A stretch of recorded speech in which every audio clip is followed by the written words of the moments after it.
everybody, and happy Columbus Day to everybody celebrating in the Good States. morning. It's Thanksgiving today in Canada. We got Jeff. We love you guys so much that we didn't take the day off. We're here for you guys. So definitely thank you so much for tuning in, and we're gonna give you guys some value today. Let's go. To the HPLS podcast.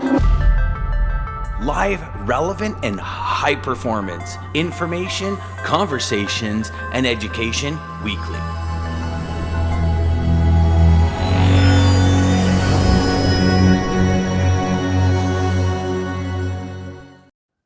There she is. As soon as we get started. Good morning, Lisa. Happy Columbus Good Day. morning, Lisa.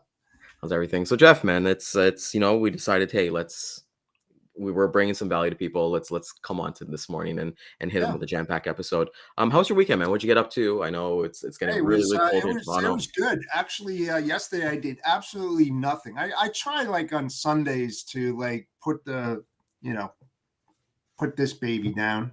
I mean, we always walk with it, right? And no matter what we do. And it was nice just sit back. And I have a beautiful lake in the back of my house. So it was like absolutely mirror. So I it's like a mirror image. And of course, the trees are changing and everything. So it's beautiful out there. So I like just sitting on my picnic bench, just staring out there and just thinking about the past week and what's coming up this week, and Canada having their holiday. And of course here in the States, there's two. Some people call it Columbus Day, then the PC is in Indigenous Peoples Day, and it's a federal holiday, so the banks are closed and post office are closed, but there's still a lot of companies that are open. I got a ton of email this morning, so that tells me they are. Yeah, it was a pretty good weekend. How about yourself? Yeah, we're in well. I just want to actually give a shout out to Rob. Good morning, buddy. Thanks for tuning in. Hey, Rob. It's my weekend went really well. We actually did our Thanksgiving lunch yesterday with all our family. It was amazing to see all of our dogs like hang out and things like that, and just have a good time. And what's kind of funny, getting into logistics of it, is that I always kind of like use some mark off American holidays, because like I would know, like, okay, if it's a holiday in Canada, let's call the American customers today, and if it's a holiday in America, let's call Canadian. Well, we're always calling Canadian guys and things like that, right? So it's Right. always kind of been that kind of like nice little balance to have. Today, everything's completely closed in Canada. So the banks are closed, grocery stores, Walmart's, all those fun places are closed. So I think there's a couple malls that are open, and maybe my wife and I will kind of go there. But it's been a good weekend, man. And just like having some great time with family and being able to just kind of rejuvenate, like you kind of said, Yeah. like, oh, it's gonna be a crazy push to the rest of the year. So I think today's episode is very fitting in terms of, hey, what's your holiday game plan? I know, Jeff, in my situation, especially early in my career, where like, hey, like everybody kind of says freight doesn't sleep. So when you look at those holidays, it's like, oh man, like some Mondays or like some Fridays that are supposed to be holidays, I'm working through it. But Yeah. why, Jeff, though? The reason is because I took the bad option with the truck, right?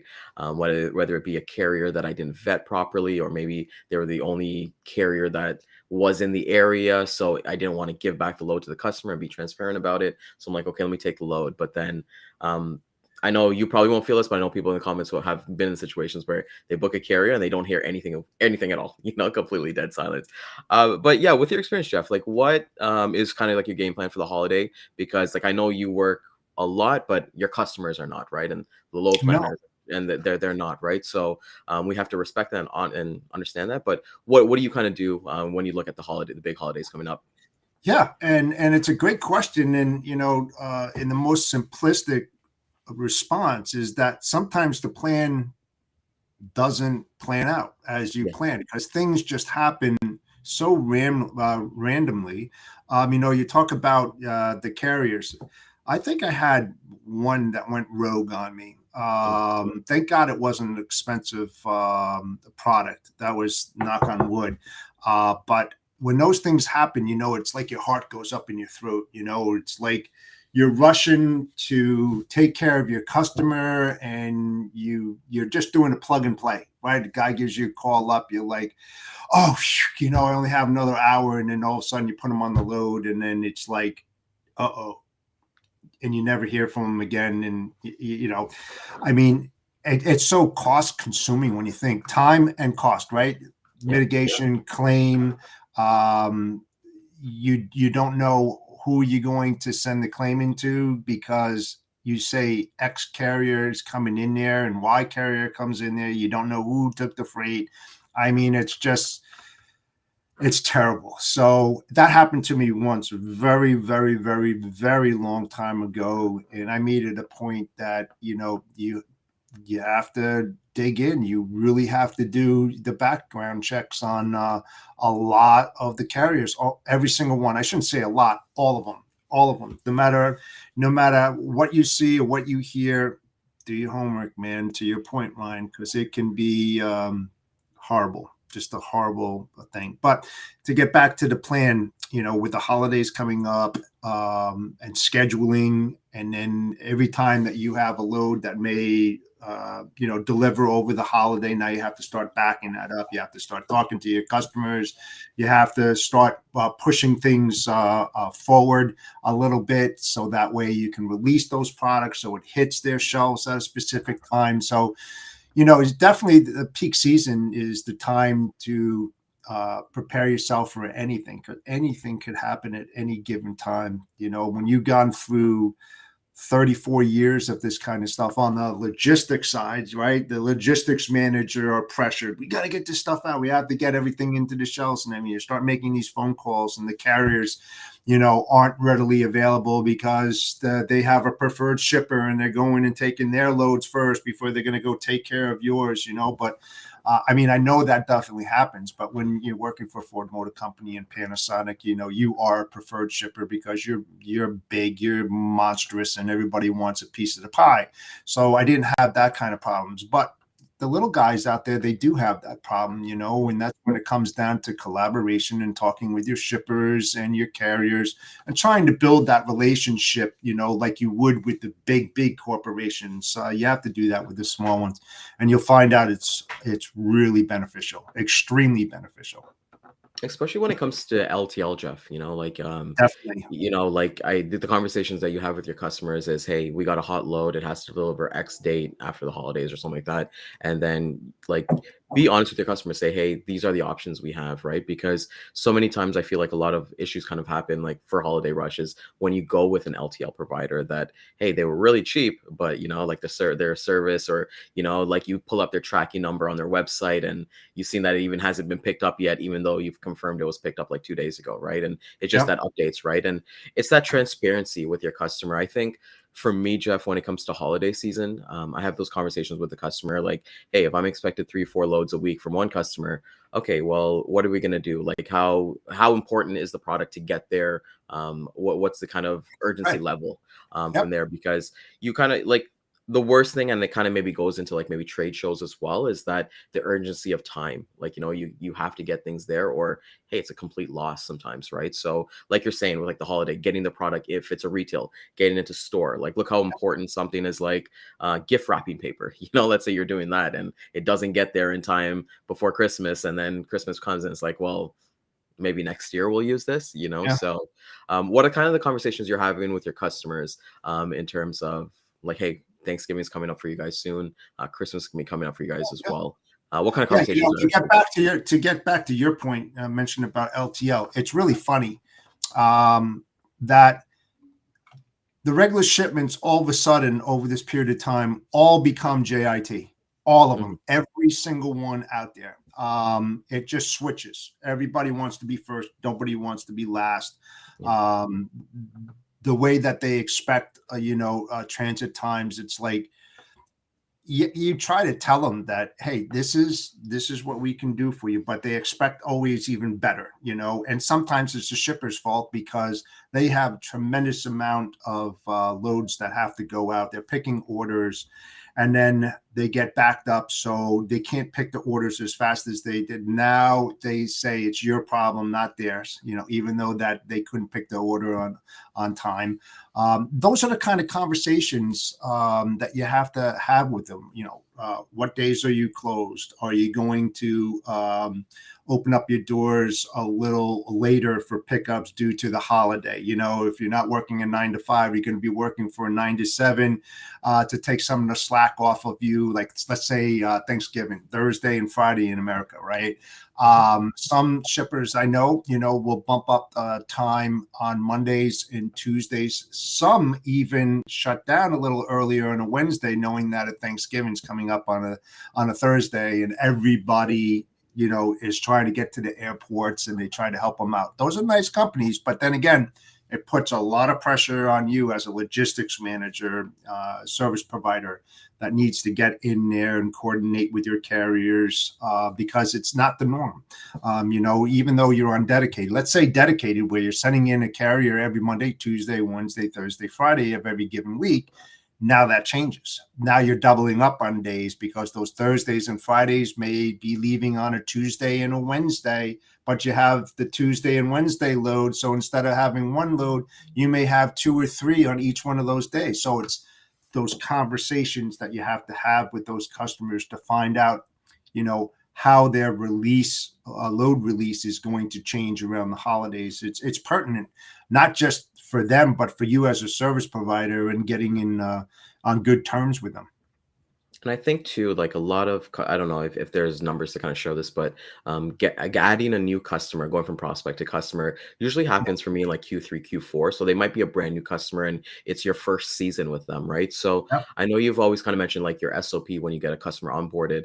For me personally, when we're kind of going into these rush seasons, I like to kind of review that with them. Just based on, hey, anything new has kind of happened, like because we're gonna see that lull in like January, February, depending on the industry, right? But for the most part, we're going to see that rush, but definitely review that SOP with your customers and be like, okay, is all the information accurate? And kind of switching there. How often do you review your SOP with like your team? I know with your internal team, and then with your customer as well, Jeff. Well, what we have is like when I used to create the work instructions and SOPs, I would put a revised date or a date that needs to be revisited. First of all, when you make work instructions, sometimes they don't work, but you put the processes in place to see whether or not they're going to bring you in the right direction. But you don't want to wait a month or two. You want to go back to it, look at it within 2 weeks to see what you implemented is actually giving you positive results. And if not, don't erase what you created, put an addendum to the original document, which shows process improvements over time, which you can share with your customers. So you're writing something out, you're agreeing with it with your customer, and then all of a sudden things aren't working out the way that you thought they were going to be. So now you're putting an addendum. So you might have 1-A,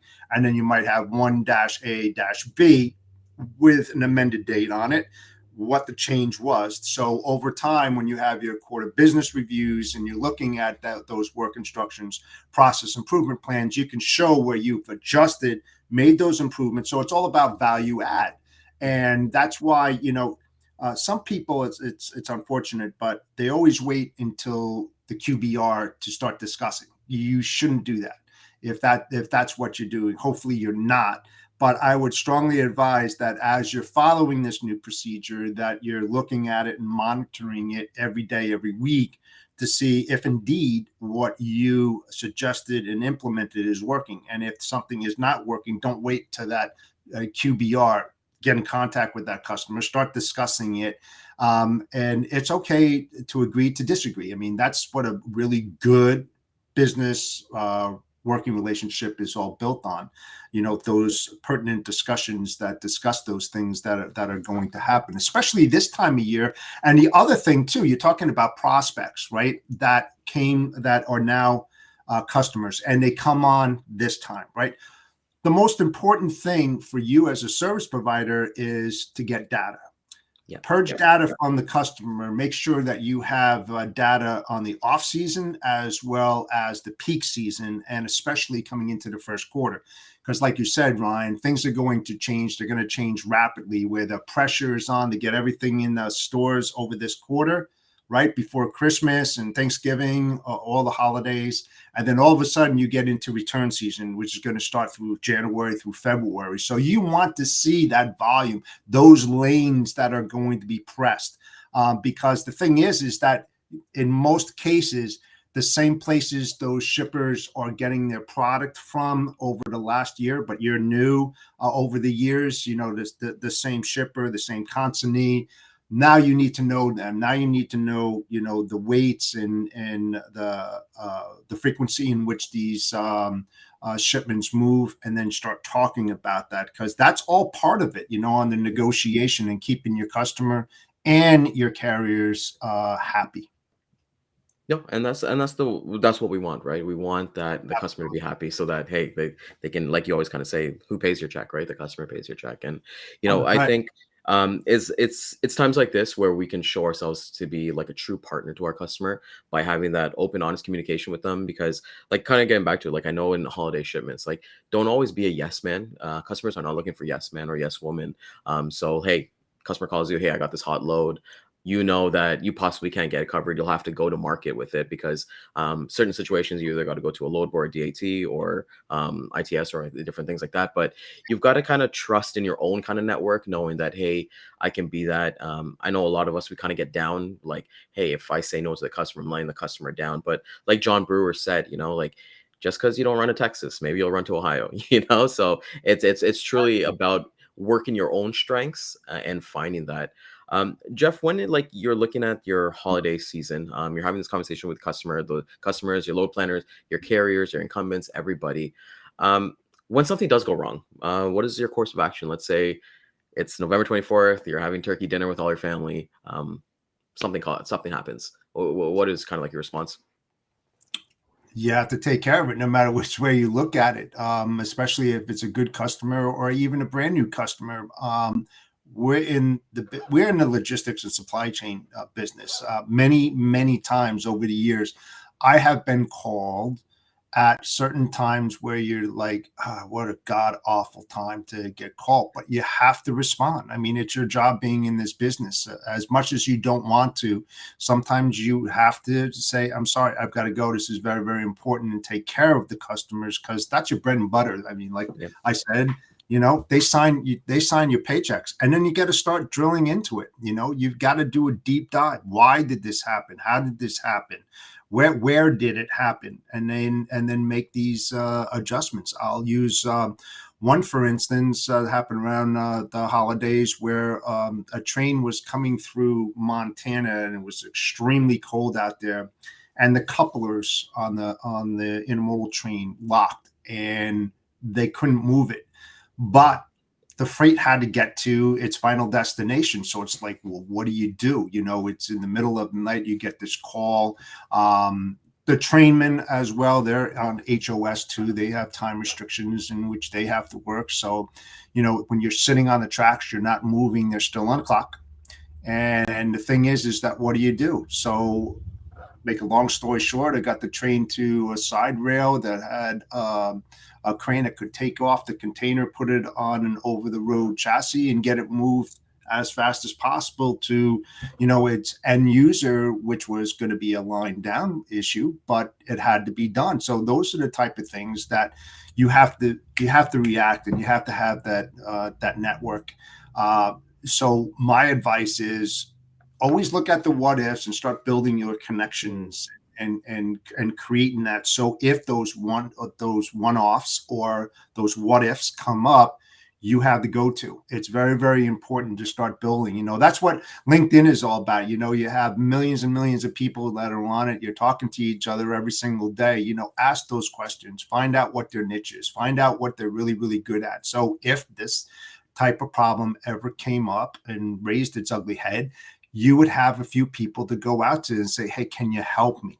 Can you help me do this? We're all in it together, right? I mean, that's why we do the things we do. So Yeah, and I Yeah, like what you said that about like connecting with people on LinkedIn and having those conversations because one thing I've learned in my career is that hey, I might not be the best baker, but I can find you the best baker in Toronto. You know, I might not know how to like do fencing or something like that, but I'll find the best fencer. So being that resource, and Scott brings up a great thing here, great point here. We're saying is like it goes back to communication. The likelihood of anything getting fixed is low, but as long as the communication is there with the solution and the timetable, most customers will just appreciate that. And it's about absolutely. being proactive, right? And I know some of Very us, proactive. I know some of us like, hey, like something happens, let's during the holiday or anything like that, and we're like, okay, shoot, can this wait overnight before letting my customer know because they're probably enjoying their time. But I think that's why we are in the your customers already signed up for this industry, so they know this. This is not the first time this has happened to them, and if it is, then better strap in. It's going to be a long ride. Oh, yeah. I mean, think about So, it. It's the trickle down effect. Because when an issue happens, it will go to either a VP, down to the logistics manager, down to you.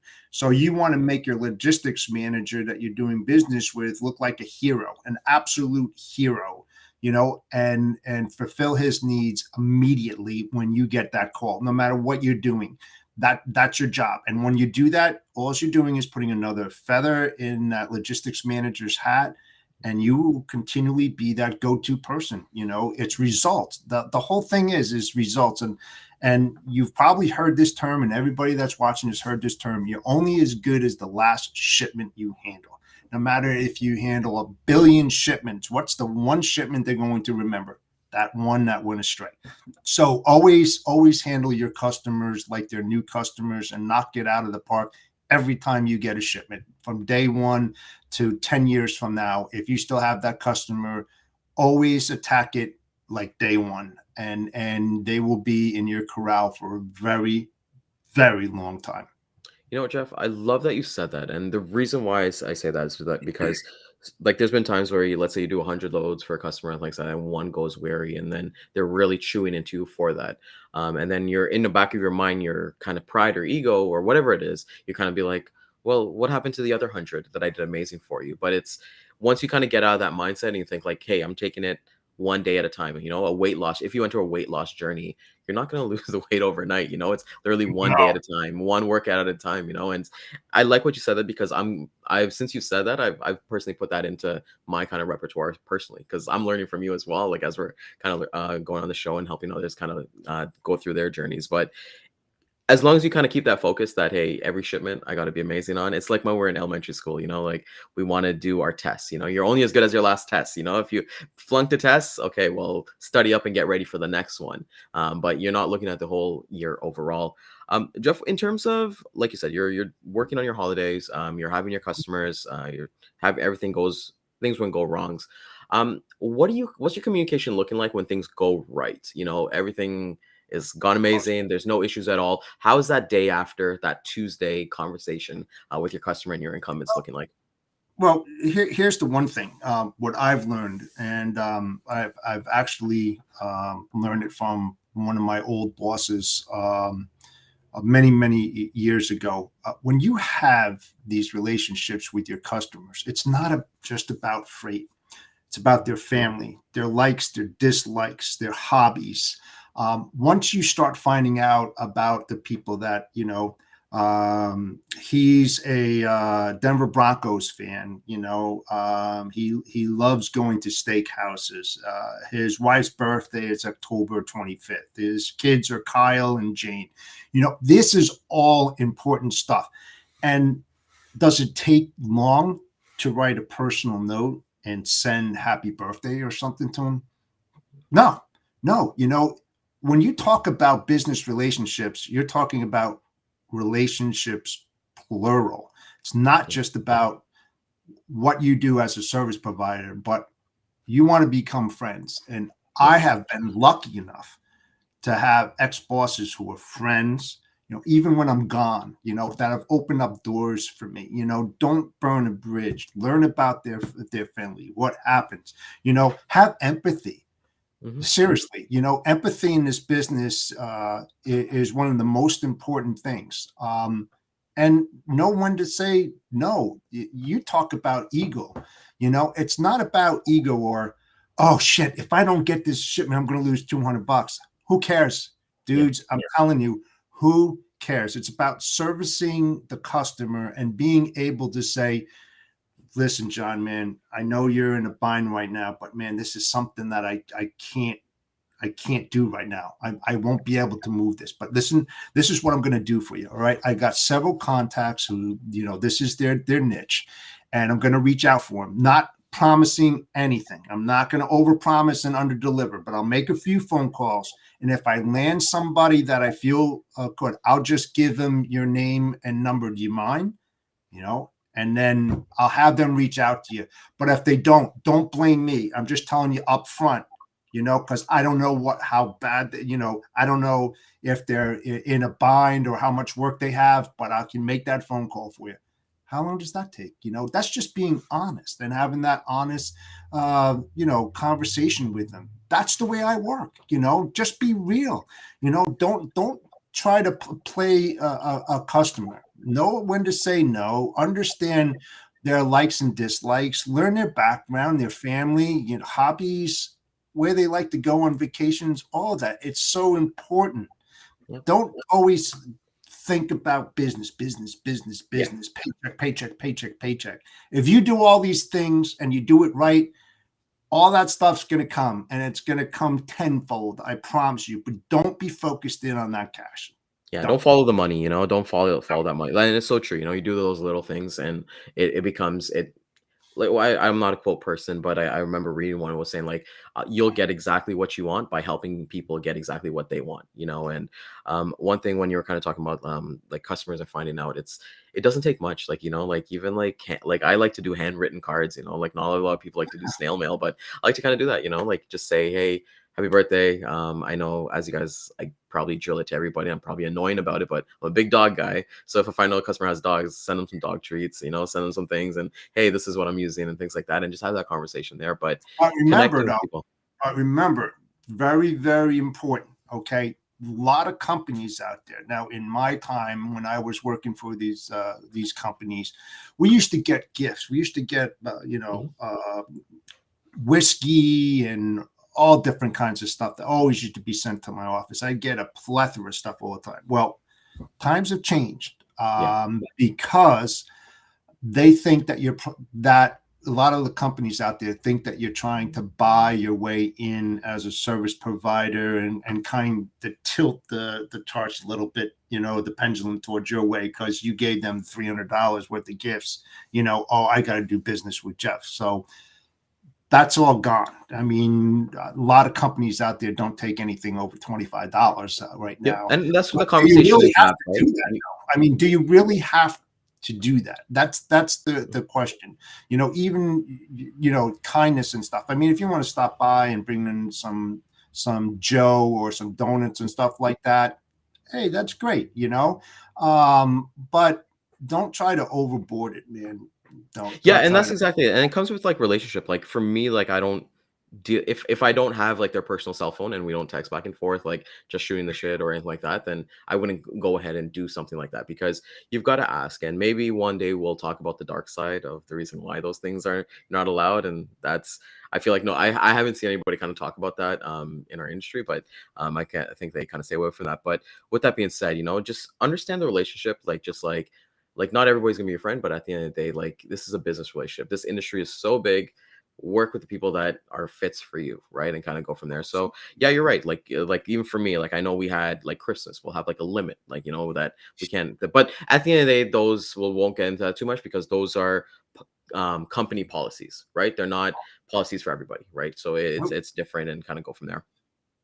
Right, right, absolutely, and yeah, I think that would be a good topic one time because it could definitely work against you because you put your logistics manager in a spot, and then Mhm. his manager, hey, where'd you get that from? Oh, well, we can't do that. And I mean, it just so the best thing is don't put your logistics manager, supply chain manager in that spot, without because you'd like to say, you know what, I'm not going to tell them I'm going to send this, but I'm going to send this anyway, kind of deal, No, no, no. right? I think in That's this, that's part of the discussions, right? That you're yeah, having when you're building that. Hey, you know what? I have a lot of customers, and what I like to do is I send them swag, at the end around Christmas and anything. What's your company policy? Are you allowed to get stuff? Because I definitely don't want to put you in a position that's going to be questioned. So that's why I asked this stupid question. Just be frank with it. I mean, and you know what? It doesn't cost anything. It takes, and doesn't at cost the end of the day, how long did that take? 15 seconds, 10 yeah, seconds? and then it's either yes or no, and then boom, you kind of go from there. So we're just coming back to the holiday. I think we're coming up here. Jeff, what do you got? What do you got planned for the day? I know, are you going to be working all day in the I'm cave? working. I'm in the States, so I got a lot of work to do. I got a new client launching some lanes this week, so I have to put everything in gear, and looking forward to always having new customers on board. I think everybody likes that too, Yeah. Yeah, I got a full blown out week, and I love it. I was talking to Boris on email earlier, and it's like, who doesn't say I love Mondays? And you know what? I start talking about Mondays on Thursdays and Fridays, man, because I just love what I do. It's like, it's not a job, man. It's an adventure. It's like going on safari, and I'm a good hunter. That's the way I put it. So, I mean, it's awesome, man. I always look forward to my weeks, no matter if it's going to be good or bad. I don't know. It's just the way that I work. I always look forward, and if something happens, I'm prepared to take care of whatever it is. Because when you have bad things happen to you in the past, you learn so much from them. That when it's like, can this ever happen again? But if it does, you know how to resolve it and implement certain things. So, I look forward to it. A good week. It's gonna be a good one. How about you, man? Awesome. Yeah, you know what? I'm gonna get a little bit of work done here, and then take some time to celebrate the holiday, and go out with family and things like that, and figure out that stuff, because I think it's really important, like even for today for us, like it's only stuff that I can plan for myself, and the week and kind of go from there. Like there's nothing, like even like call space paid, no loads are moving today, nothing from, so just take the time to enjoy with your family. And I think everybody else maybe catch this replay, there's a little plug here. Yeah. Well, hey, thanks for taking the time out of your holiday to do no. this morning. And just do me a favor, promise me. You see this thing here? Just put it down, man, for the whole day. Don't even. Oh yeah, it's gone, man. I'll leave it. Yeah, just kind of from there. So want to thank everybody for coming out this morning, paying attention, dropping your comments, and all your feedback they're kind of giving to us. We're going to be hitting the replay again at 12 p.m. and 3 p.m. Eastern time on YouTube, Facebook, and LinkedIn. We do go live every day at 9 a.m. Eastern, usually 9 to 9:30, and then sometimes on Wednesday we'll go till 10 o'clock with Dean. So tomorrow, I'm not sure what we got planned, but we're gonna have something pretty cool for you guys. I'll figure all that out for everybody. So everybody have an amazing Thanksgiving. Have a great holiday, Ryan. Have a great day, guys. See you tomorrow. Centurion Trucking, our motto is people before profit. Today's market requires more transparency, consistency, and focus on what our clients need to win. Centurion Trucking and American Logistics are poised to help their clients achieve and surpass their targets. If you're looking for a team that honors your needs, dreams, and aspirations, then get a hold of Daman at American Logistics.